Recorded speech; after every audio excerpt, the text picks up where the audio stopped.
Isa Swede Iolela pas de complexe Mawa. Otumoli peuple congolais, oluki papa Nzambe Mawa. Otumoli peuple africain, oluki kolo Nzambe Mawa. Binoba politicien foboyo kapasi na biso Mawa. Otumole ngambe Mawa. Afrique balila Mawa. Angola balila Brazzaville balila Ina Gabo baluwa Nigeria makambo Liberia makambo Dosala nimo Mokili pasi Nalingi nalobaka sina ikobanga minyo Nalingi nalobaka sina ikobanga prison mawa mingi namboka kumo Nalingi nalobaka sina ikobanga minyo Nalingi nalobaka sina ikobanga prison famille pauvre nasanine Namboka na biso makambo yedele Namboka na biso droit ya bato ebanaka te awa na poto baliaka mango yao na poto baliaka mipikio mokili pasi bolingo ngai nasala nini salera bato bandeko ekomande papasi Nzambe bapolitisien yaka mokili oyoka biso mawako kuna nakisangani na shaba ozaire nyoso Équateur bolingi bagere. Voilà, topesi bino merci ebele. Donc bambote ebele ne bopesa biso confiance na magazine na bino Alokwili. Awa toza na place de la femme. Bakomi yango place de la femme Mandoun. Place de la femme Mandoun. Lelo ville Oyo ezo totaliser 55e anniversaire nango. Donc le 21 novembre, ville à Bandundu a totalisé 55e anniversaire. Mais quand on est bon, ville rien de grave. Activité boycottée. Donc maire de la ville en soi a évité ni fois ça là. Donc maire de la ville a évité le côté ni fois ça là. Mais nous disons un grand merci. On a bandé retour, au bazar de Caire na biso pour nous participer, pour nous fêter 55e anniversaire à Ville Bandundu. Isa Swede Iolela pas de complexe Mawa. Otumoli peuple congolais, oluki papa Nzambe Mawa. Otumoli peuple africain, oluki kolo Nzambe Mawa. Binoba politicien foboyo kapasi na biso Mawa. Otumole ngambe Mawa. Afrique balila Angola balila Brazzaville balila Ina Gabo baluwa Nigeria makambo Liberia makambo Dosala nimo Mokili pasi Nalingi nalobaka sina ikobanga minyo Nalingi nalobaka sina ikobanga prison mawa mingi namboka kumo Nalingi nalobaka sina ikobanga minyo Nalingi nalobaka sina ikobanga prison famille pauvre nasanine namboka na biso makambo yedele. Voilà, merci. Toujours l'exabino peu Nengenini Mwanamboka Eric Ndambi, député national. Il y a vu la Bandundu. A aussi la remise. Il y a des produits médicaux dans l'hôpital général de référence. Il y a Bandunduville. Donc, étant élu, alors baki na kogi ko kangape mabokote. Hôpital Nabiso, moi ba problème ni balemi satu, maïmatali ba kisi. Ils ont posé problème. Yango yo ayepe une assistance, il y a coupé ça don, il y a des produits médicaux dans l'hôpital général. Suivant l'image, ndengeni ni remise en salemi, on se retrouve tout juste après.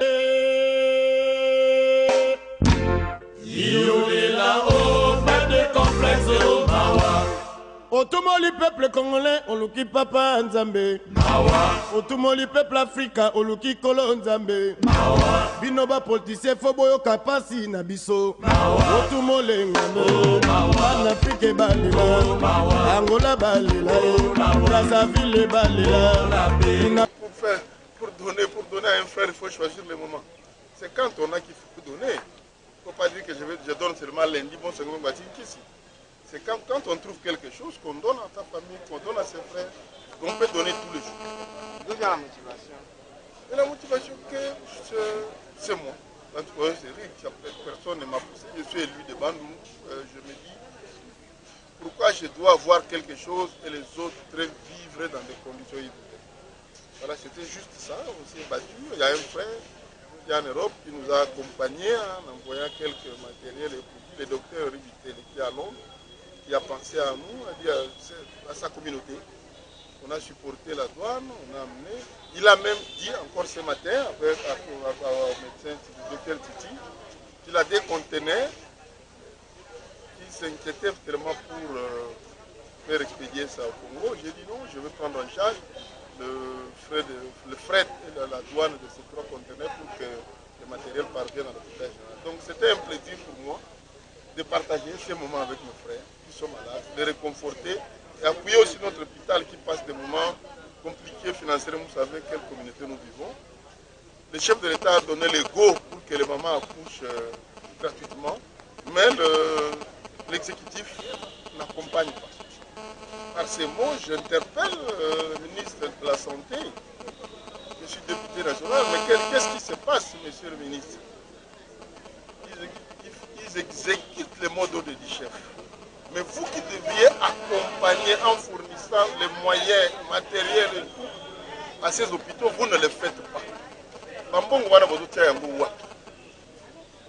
Pourquoi vous voulez enrayer les bonnes actions du chef de l'État? Pourquoi vous ne voulez pas accompagner le chef de l'État? Le chef dit que les moyens sont là. Mais vous ne mettez pas ça à la disposition des utilisateurs directs. C'est une interpellation. Bozolinga action oyo chef Al-Sali et Simbati. Kobalobake, c'est ça ce qui n'est pas interprétation.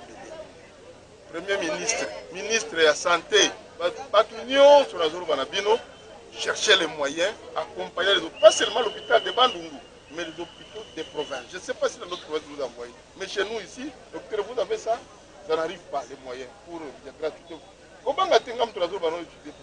C'est ça mon travail. Donc, ministre de la Santé, accompagner les hôpitaux, ça va, vous allez aussi accompagner les actions du chef. Les chefs donnent la vision, mais vous devez accompagner, exécuter cette vision. Si vous ne le faites pas bien, c'est un manque. C'est un plaisir de partager avec mes frères. J'ai vu certains malades qui sont gardés à l'hôpital faute de moyens. Il fallait trouver quelque chose. Le pain que nous avions, j'ai dû grignoter dans la porte-monnaie de ma femme, de mon époux, dans ces économies. Pourquoi nous allons manger et les autres rester à l'hôpital? C'est mieux que nous restions tous affamés, mais en dehors de l'hôpital. On a eu lelo, on a maladie à l'hôpital général, peut compenser dans l'hôpital général, dans la remise, il y a l'eau, il y a ici, pendant qu'ils ont la carte de moussa, il y a des députés. Au Kaba, il faut qu'on vous ait la député. Au Kaba, ça, pour être mal qui calou, ils ont habitué. Lelo est le 21 novembre, ils ont fait anniversaire, il y a ville, il y a Bandungu. Mais ils ont été que tu es le 21 novembre. Non. Nous sommes chaque fois que l'occasion est nous sommes nini penzo mimeli bango bande ko baeba ngana za na memeli bango bakisi na ba matériel oh bango ba yebi eza ba bia mal ko salisa opération boye ngana za munganga te mais batali yango balobi yango nde bataye ko zanga c'est comme tu zako sur na bango na télépathie hein pour la honorable c'est comme si on y avait besoin de biso yango tu ba lelo fait ya Bandundu on a un message particulier à colasser en électeur na yo Bandundu que de l'émotion, il faut tout simba. Tout c'est le message qui vient de la ce matin. Tout Unis, nous serons forts. Ce qui tout ça, Moutoura, Kouenaye, ma paix. Oh non, il était. Na longolaïka, na comme place na ye. Na sala ye, docteur Titi, pour ça la bisala, c'est la finga. Il faut passer. Tout le monde y a dans ma paix, approcher ye, poser un problème. Peut-être quand le faisant, ça va canisa, ça la malade.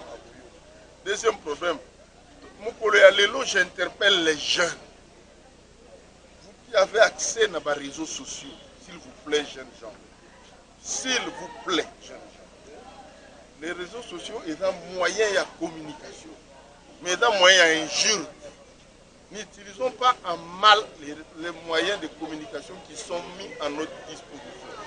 Des fois, nous avons très mal à lire ma campagne parce que vous, les jeunes, vous n'avez pas moyen de parler, mais vous avez trouvé les réseaux sociaux une occasion pour dire des insanités, d'attaquer même les autorités. Ce n'est pas bien.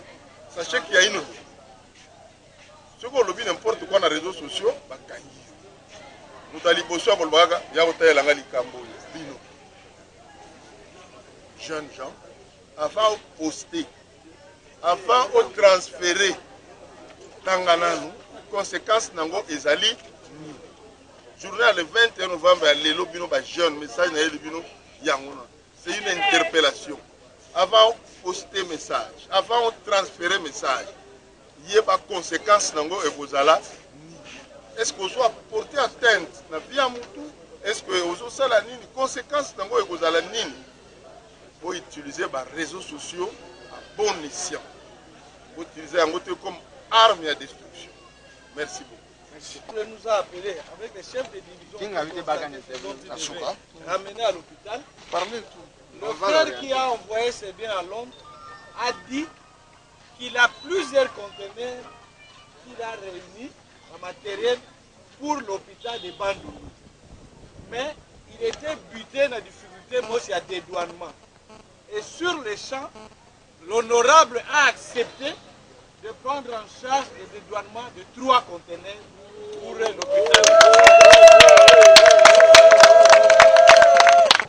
Vraiment une impression positive. Moi je constate que dans notre pays, il y a des gens qui vont nous veulent que les autres puissent ici vivre. Malgré on est en train de crier partout, non, tout l'argent est resté à Kinshasa dans les institutions. De la ville de Bandundu et donc nationale, et précisément élu de Bandundu a pensé à ses électeurs pour venir diminuer la charge et les électeurs vont à l'hôpital. Il a mené à l'hôpital le matériel, les médicaments et aussi il a parcouru les pavillons jusqu'à donner un peu d'argent. Les malades sont bloqués à cause de ce organisation. Vous voyez, cette solidarité nous impressionne et nous sommes très reconnaissants envers notre directement, quand je donnais au médecin de mon cœur, je lui ai remis les médicaments et il a rappelé aussi la bonne utilisation et l'orientation vers les malades et la responsabilité. Merci beaucoup. Merci. Merci Namolamboka, Eric Kinzambi. Toujours donc ses œuvres parlent. Lobby na stade, au Kangaki stade, au Fongoli ba porte, Bakota. Bakota qui, et puis Lelo au Salibadon, na hôpital général. Il y a référence, il y a Bandunduville. Donc, Topesio, bah merci. Et puis, merci Nabino, no soneng bozo landa biso pour la fidélité, confiance bozo pesa na magazine Nabino. Vous êtes toujours fidèle à Rolanda Bisso chaque lundi, mercredi, vendredi, et puis de 8h à 9h. Donc, Natongo, ils allaient à la messe. Oui, c'est l'église Saint-Hippolyte. Alors, tous ces éléments, il y a messe. On a interview à l'autorité. Au Bazalaki na messe, interview à l'honorable Eric Kinzambi, qui a participé à la messe. Il y a dédié à Boko Nzambe. Suivant l'image, on s'est tout de suite après.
5 ans,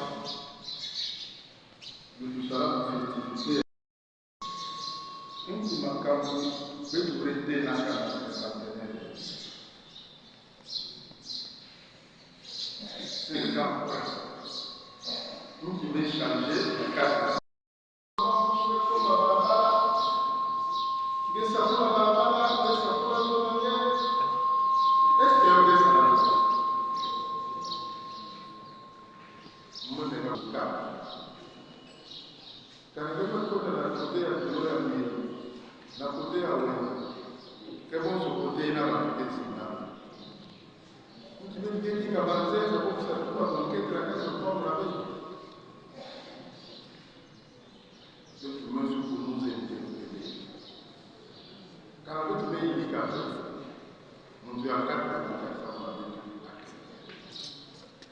Il ne faut pas attendre que l'autre fasse.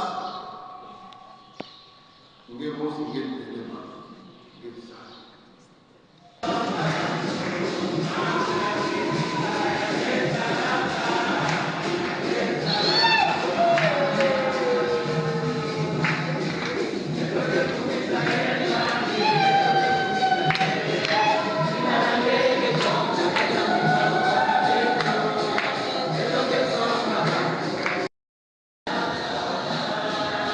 abantu betu mekuisa bubu sa munapika vile na betu ya bandu na maboko ya Nzambi bubu yayo mekukisa 55 Nzambi simba betu babi kalulu nyonso yambi yake vandaka Nzambi sadisa betu yobwa tambo betu kwenda twala vile na betu pour se développer betu mo simple ntete donc kama mutura bunkete na lupango na betu na banzo na betu mesala ve muntu ankata sadila betu fait.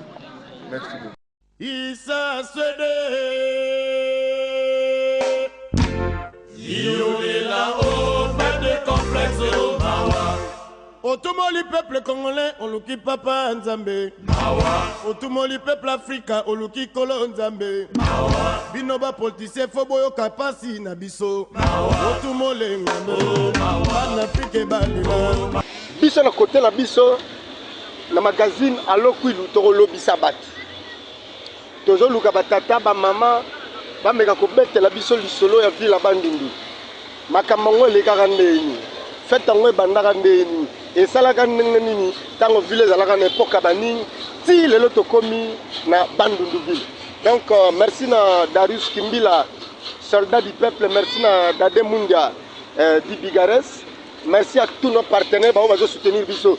Donc tosa la balade ya micro na biso toluka ba père toluka ba mère toluka ba jeune garçon bana wewa toluka bandoko na ba atelier poto lobisa bango soki baza na connaissance par rapport à 55e anniversaire ya vie na biso biso na bino tomoni prochainement après ba interview bandeko na biso.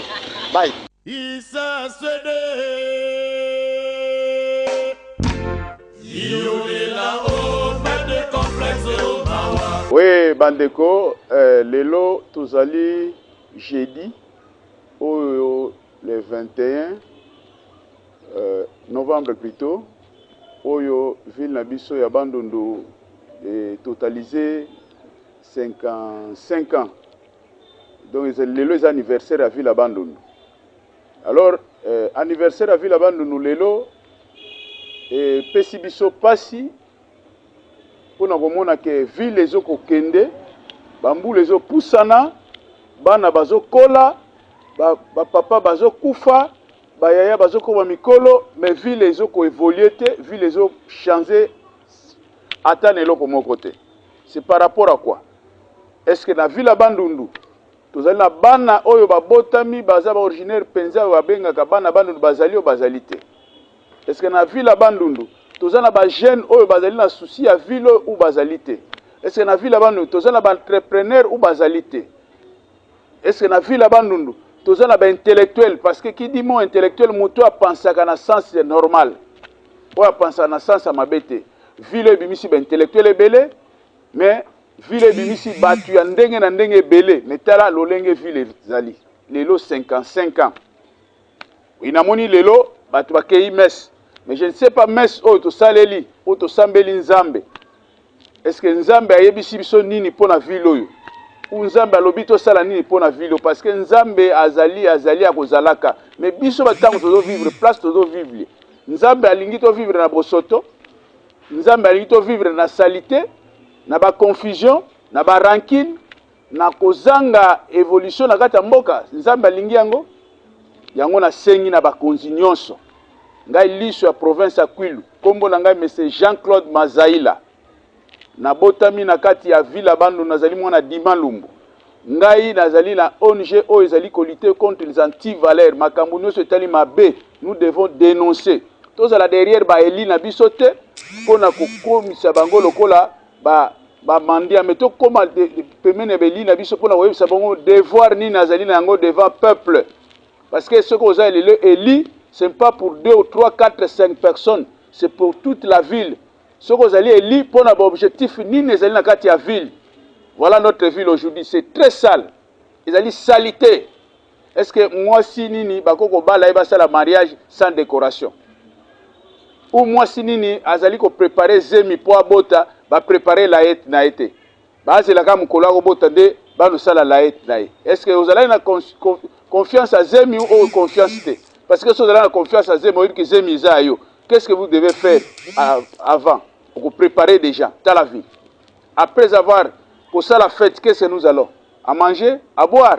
Et c'est ça, nous voulons plus de distraction. Le député national la biso mibale bazaliao. Nous devons toye bisa bango oyo sengeli basala. Tangu bayeba yeba ba cause, notre ville est sale. Le député provincial la biso bazaliao. Le ministre bazaliao. Nos élus de loin de près bazaliao. Ba bongisa ville oyo, to boyi distraction. Ngana lobaka yango. Parce que na kokende pas na yote pour la mendicité, pour la bête à mentor, mais na koyebisa qu'est-ce que vous devez faire pour cette ville? Ko sala yango pour l'intérêt ngaité mais sala yango pour l'intérêt communautaire. C'est ça que biso to lingi. Yango na souhaité batu nyonso fête malamu bao balinga ville oyo. Mais bao bazo sala ironie na ville oyo. Nzamba pambola bango na ironie bao sala pour na ville oyo. Parce que ville ezo luka échanger mais ville échanger te. Toujours mona kaka ba grade ba fonction mais ville etika la sima. Nous voulons plus ba centre de ya construction ezala ba centre de formation pour na ba jeunes. Nous voulons plus comprendre ba jeunes base à la conseil ba yeba ke ba longwa na esprit ya ko kimandicité ko comme ba mandia derrière ba politicien ba comme bango moko autonome ko yeba ko prendre en charge ba créer ba petite moyens emploi pour na ba jeunes ba s'en sortir ba ferme ezali ba luka ba tracteur ba jeunes ba sala ba ferme bilanga lokola des jeunes de ba Congo travail ba konzi ba yeba ko sala malamu. Lelo la journée a fait lelo la lati faire du bien. Nous devons savoir que tout ça la malamu parce que tout se paye ici-bas. Surtout ça la mabé, ça va nous payer. Ne crois pas que si tu as beaucoup d'argent, même aux la bagarre de corps, même tu as construit des maisons par-ci par-là, mais tout se paye ici-bas. C'est ça malobananga. Je suis ni pour ni contre. Na souhaité batu nyonso ba yebaza musika na libanda Bandundu. Ezala na Belgique, na France, na wapi, partout bozolanda ngai. Bonne fête à ville à Bandundu. Mais, to recourir, total, qu'est-ce que nous devons faire pour que cette ville ait Kene Liboso. Voilà Malobalanga Souka. Je vous dis, je vous remercie. Na CPLI, na PCP, bonne fête, na espace Bive Manger, Oyo, azali partenaire, na ngai Ambagangai. Na ebi ke yepe azali moko ya mwana mboka zo bunda pona intérêt à ville. To sengi na ba jeune nyonso. Boye ba nini toko bongisa ville oyo. Toza la derrière ba tuté pona ko beta mentor. Mais toza la derrière ba pona oyebisa bango, voilà notre ville est très sale. Décoration à ville à Bandundu, les terrasses bouchées. Projet moko ya société où ezali pona ko lakisa ville oyo décoller ezalité. Les jeunes sont baza toujours ya ko kangama. À cause na ngonini, ba jeunes baza ko fongoma te. Voilà, merci. Na sengi na bino nyonso na pesi bino nyonso bonne fête. Na souhaiter bino nyonso na pesi bino nyonso mbote bayi. Isa swede.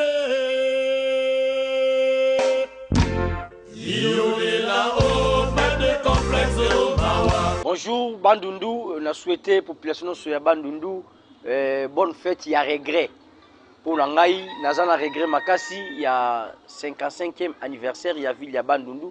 Depuis Bandundu comme ville, depuis 1969 jusqu'à aujourd'hui, nous sommes en 2024.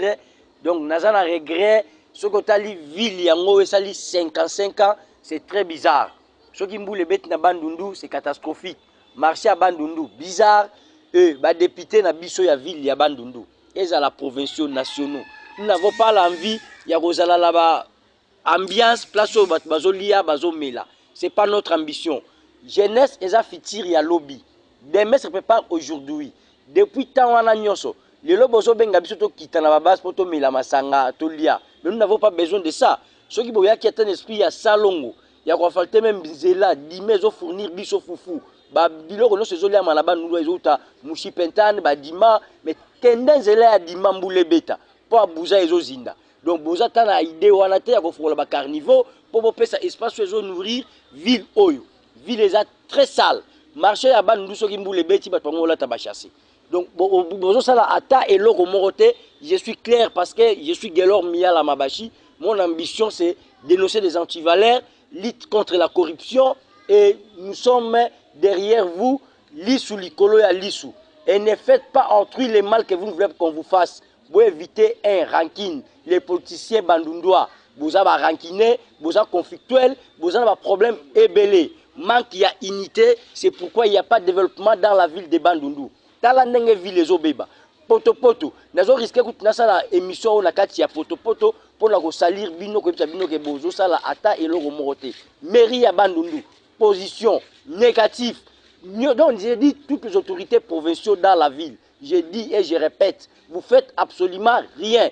Vous disiez toujours la ville n'a pas d'argent. S'il n'y a pas d'argent, il faut démissionner. Mais comment vous continuez, vous salati, vous continuez, vous réclamer la ville les en bon côté. Ville comme a toujours sale. Moi, je ne crains rien, je respecte les gens. Mais je crains Dieu. Je n'injurie personne. Mais vous devez changer. Vous avez l'obligation de changer.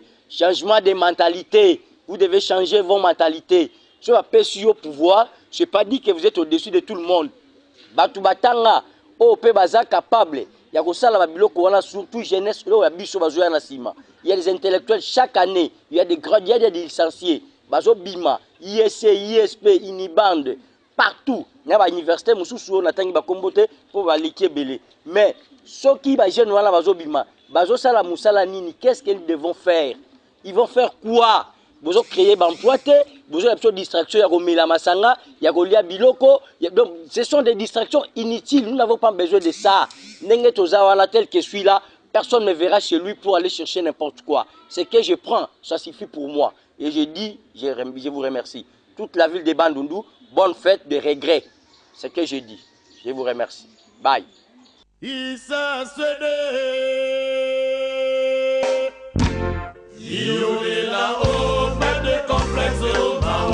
Eh papa, yo si siko saka kana ndaku awa. Ko bi mandole kele kwa sosoto saka awa papa. Ata yo moko mwanda na kata na watu okufa. Madame, oyebi bien lelo 3 mois bazo futate. Kaza ko tosala ki mariage anga na yo na teki yango. Bakiti yo bapesa biso cadeau na romisinga. C'est vendu. Lobango oyo fuku na mudi na simbisi yango. Sikolo kwa sosete te mwana kata ndaka kufa. Mama, pardon mingi. La lingi yo makasi mama. Na ko sombo wapi na kejo fa mbongo wapi mama. Zo ko kabona kwa likambo mbongo. Ko yo.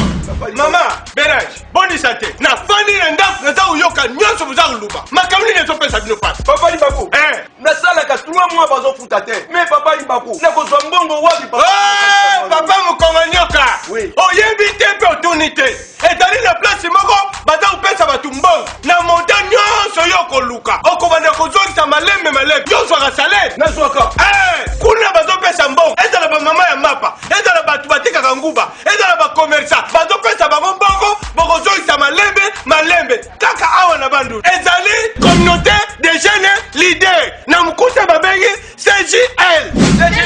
Oui, ya nani ya Cédric Putubala papa tonga mwana bar mwana nzo mwana kanzoro ndenge baluba baloba mutubu kwabu kabuka tukadi munu mukwadu kuchuta Cédric Putubala azali ko financer mbongo toko tona posa ko tonga nda oko kende para ye a financer mbongo atongeli ndaku mobimbe siri na simo bali ko zokisa mbongo malembe ezala batu bazala posa basala mariage a confination mbongo ya mariage obali ko zwa mbongo malembe ndeko zokeli samwana ozali na mkadeno zwa mbongo ezali pasite oko kende kake para ye apesi mbongo bonzembe yebo papa Libaku nani mutu oyo kwamba nzambe Cédric Putubala muru ya bar Papa Libaku botega boni Papa Libaku malamu jaye kete gi Papa Libakuba, soyez les bienvenus. Merci papa. La Siminyo kana katikati na masolo na bino. Omoni nyoko simbi. Esu yote elegi sioka. Omoni kena bana ote kakabi.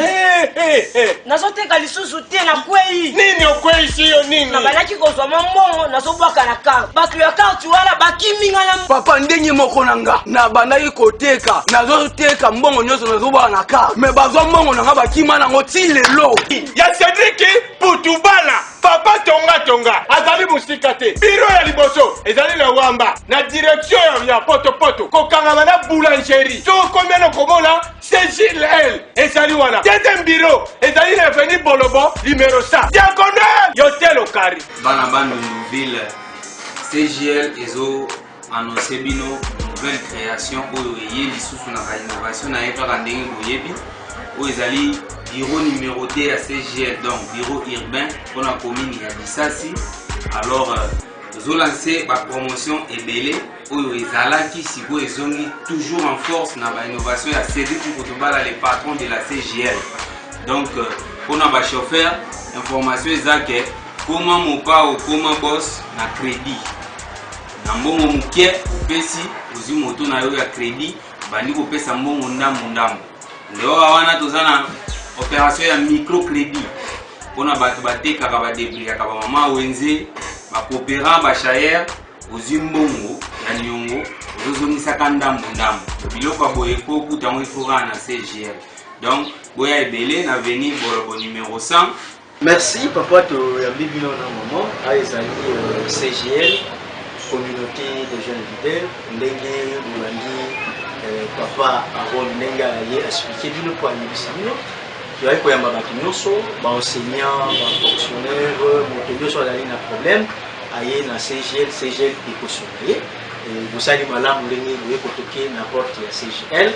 Je crois que ezali bino bato ya liboso te bozala mpe bato ya suka te eloko toyei kosala na mboka na biso yango wana kosunga mboka kopesa bamama batekaka to bapapa bakredi bamata susu bombongo na bango epuis kopesa bajeune bamoto omoni lelo bana ya moto bakomi bango moko bapatron bayi kotambola na bamoto na bango bayi kosepela epuis bamama ya mapa bamama ya zando bamama ya wenze bamisusu bayi koya kozwa mbongo bamisusu bayi koya kobomba mbongo na bango ezali esengo ntango mboka na biso eza kotambola bongo toyambi bino na esengo. Je crois que après pour enregistrer bino kuna okoya to servir bino bobokeni na SM okotaki na mawa bobokima na SM.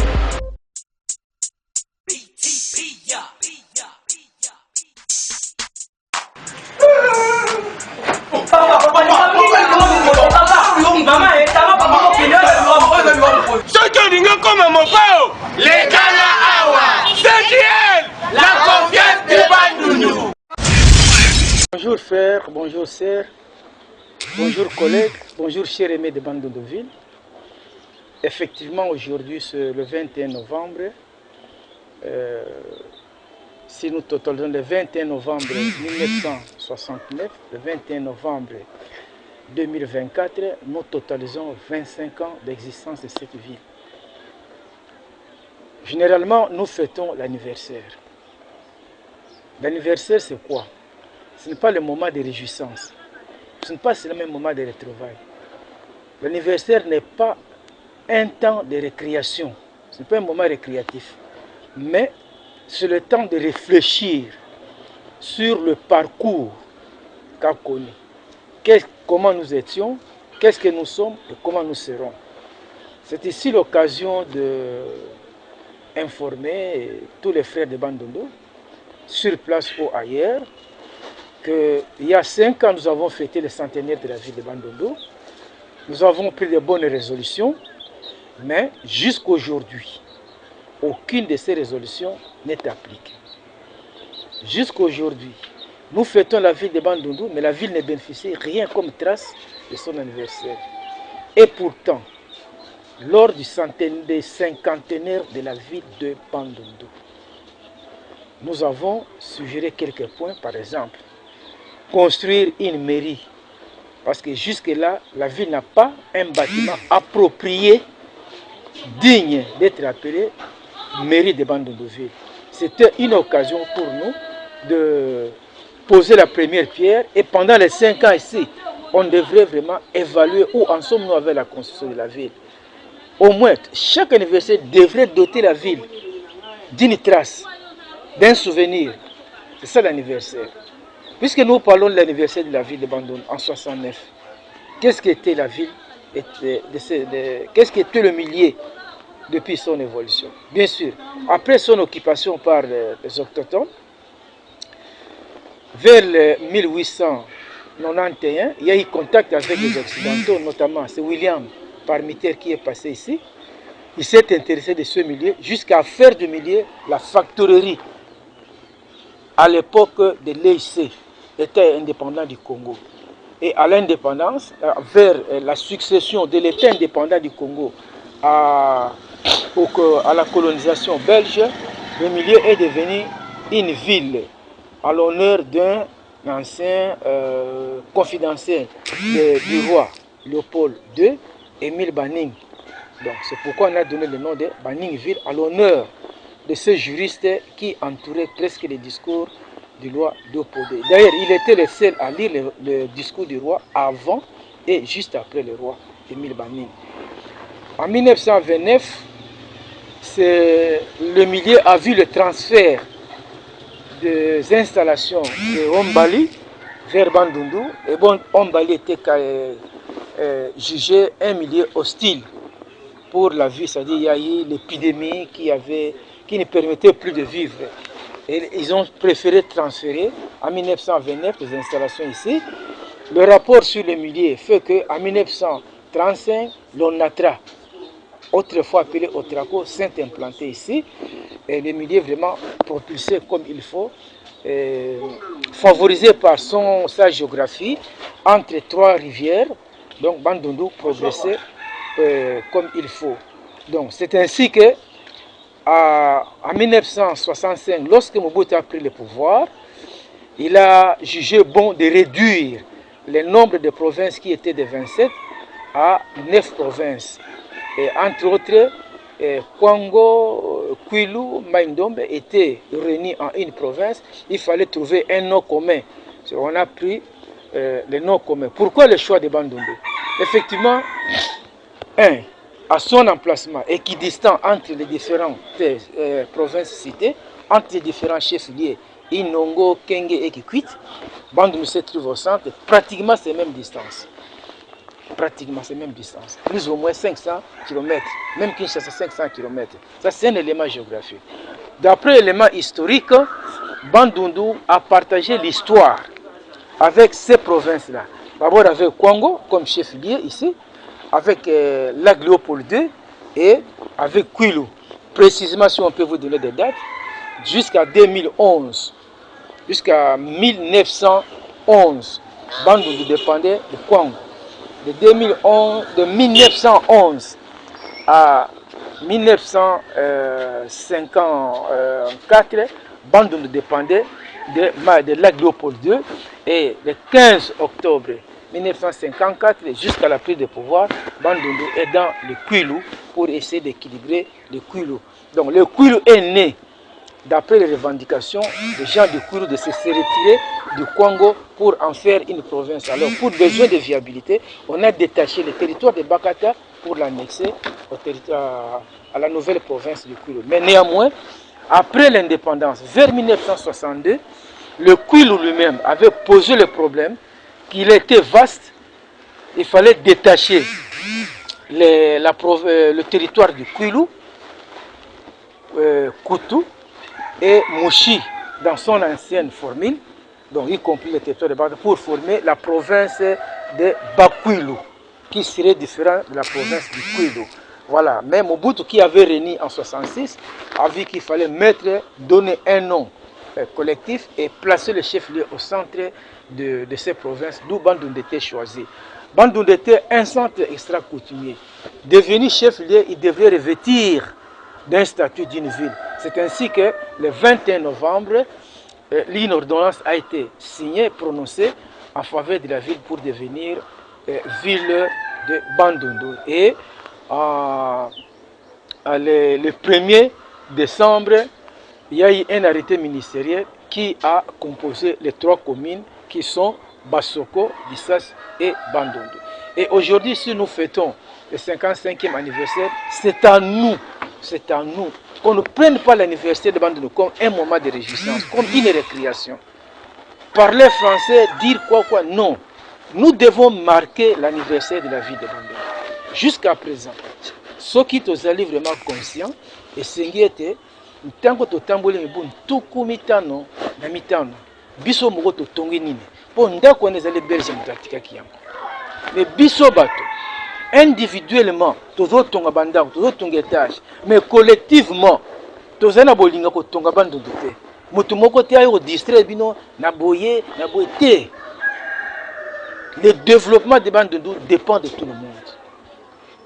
Faut pas condamner Kinshasa, mais nous-mêmes qu'est-ce que nous avons fait pour chercher les efforts de la contribution de Kinshasa.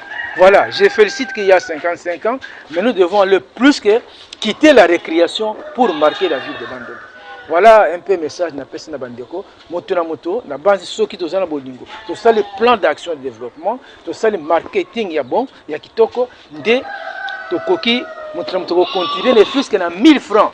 Tokotonga ndako na biso Bandundu 1000 francs tokoko sala même salle polyvalente où ils ont marqué souvenir à Bandundu tous la Kinshasa parce que tozana makoki Bandundu tozali pauvreté mutu moko za pauvre Bandundu tozali bandako étage yoyo mbongo bondela pesité ezali effort personnel mais surtout vous allez na vision collective pour le développement de Bandundu de tosali.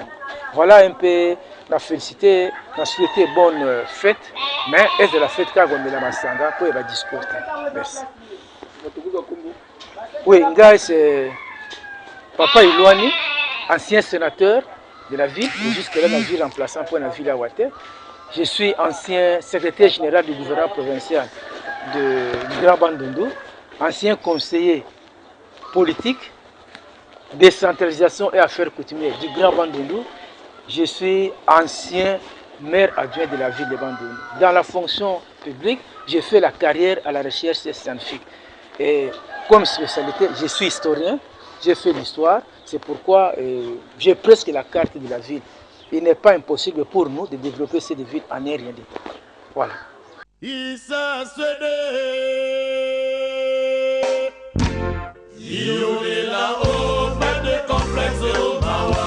En tout cas, Boubou yake fête ya Bwala betu, ya Ntoto betu, ya province betu, ya Bandundu.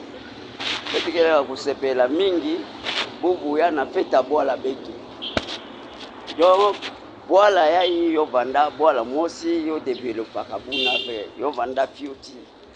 Betu kutu betu vanda ve na kimawa ba plein avion na mpila yoke pana yoke ya seka. Yoke ya TV ya nkive yo vanda ya compagnie sekai.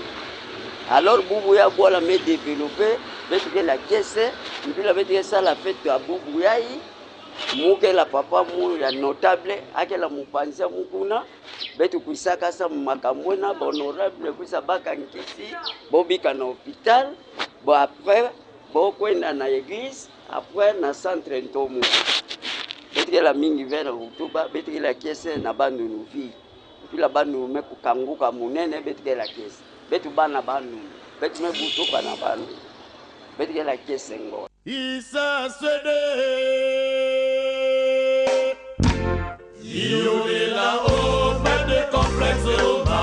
Valère, notable, grand notable à ville à Bandundu. Mbuta me bikala mu. Betu me sepera mingi sana na fête ya Boubou ya. Bandundu ke ville. Ville yo yo yantia na temps flamand. Bo vana binga yo Bandundu ville. Ça veut dire Baning ville. Betu ka toi Léopoldville tu comment na Baning ville. Awa tiyo kwendaka na balulwabo. Awa na Bandundu betu me sepera mingi sana betu me kuma na fête ya Boubou. Bantu mingi bazake ville ya Mobutu mutukiyo non. Ville ya yo katuwaka déjà tant flamand. Flamand ko pesa yo zina Baning ville. Boubou ya honorable bomo kusazaba yo ina betu ya no fête na yo. Muntu mosi ukusa beve muke notable ya ville ya Bandundu bo botamu awa na bimbili na place ya Sedermi na kati Ijume awa toto yake ya Ijume muzo muke na kati ya mtoto ya Ijume. Yoke ve Mobutu Mundukisana bani hivi non. Donc katwa ntama tafulama. Honorable bitu se permis que ça be sala be nyonso. Pesa kisala mbote pe kumisa vina betu ke bien. Mais be vina pe ve ba notable. Merci. Isa Swede.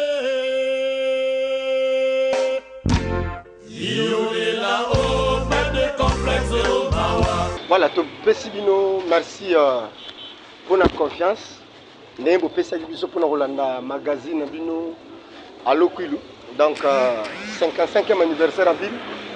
Bolandi explication, ndenge batu balobi, Bolandi ndeko na biso e balemozindo, Bolandi papa na biso Ilwani Ouazalaki, ancien maire de la ville adjoint, à travailler qui n'a papa na biso Kinda, c'est un historien. Et puis Bolandi chef ya Kinkia, Bolandi pe Batu. Donc Ebele bo balobi na ba interview par rapport à l'explication il y a 55e anniversaire il y a ville la Bandundu. Tout ça na ba chaîne partenaire Zondo Télévision, RTEC Télévision et puis Mélodie Télévision. Merci na Papa Katoto, na Simbo Tebele, Patriarche Katoto, notable na président Mbo Tebele, Bisonabino, Tomonani prochainement. Merci la grande équipe, Darius Kimbila et puis Dade Mundia. Donc Tokuta Inabino prochainement, ceux qui nous ont la lève maté. Bye.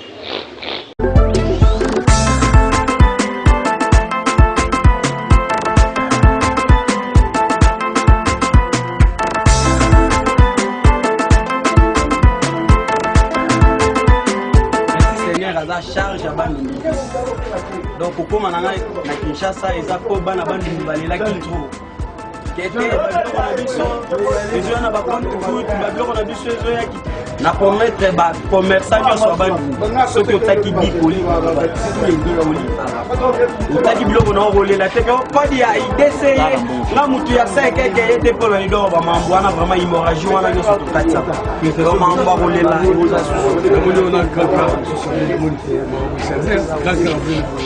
wana mabale bomba wana eza mpo esunga biso biloko ekoma kinkole na ndenge moko ya malamu eza teke tokenda koluka esali boye eza ya biso moko twana mutuka permanent donc tanio chaque jour mutuka ekitali donc ezoma biloko ya bacommerçant ya biso ya Bandundu mpo bazala des cités donc en tout cas masolo mpona merci Seigneur nouvelle ya sika nave informe bana Bandundu na confiance wana bango bapesa biso mpe torendre bango toujours honneur lelo baexige biso na gouvernement mpo tozala na chaque convoi mpo tosomba nombre ya bapassager nombre ya bagilet de sauvetage nde na makasi ya mwana mboka bato obama nde ntango ayoki mbela wana nde to akimi mbango asombi bagilet nde yango bandeko na ngai Bandundu nalingi bino mingi occasion ezaka moko merci Seigneur na merci Seigneur ozala dessus tetaka nde biso toza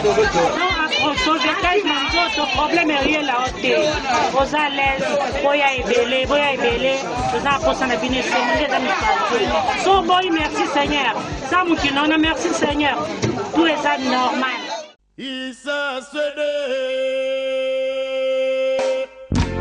Iolela o pas de complexe o mawa Otumoli peuple congolais oluki papa Nzambe mawa Otumoli peuple africain oluki kolo Nzambe mawa Binoba politicien fo boyoka pasi na biso mawa Otumole ngambe mawa na Afrique balila mawa Angola balila Brazzaville balila na Gabo baluba Nigeria makambo Liberia makambo Dosala nimo mukili pasi Nalingi nalobaka sina ikobanga minyo Nalingi nalobaka sina ikobanga prison mawa mingi na mboka Kongo Nalingi nalobaka sina ikobanga minyo Nalingi nalobaka sina ikobanga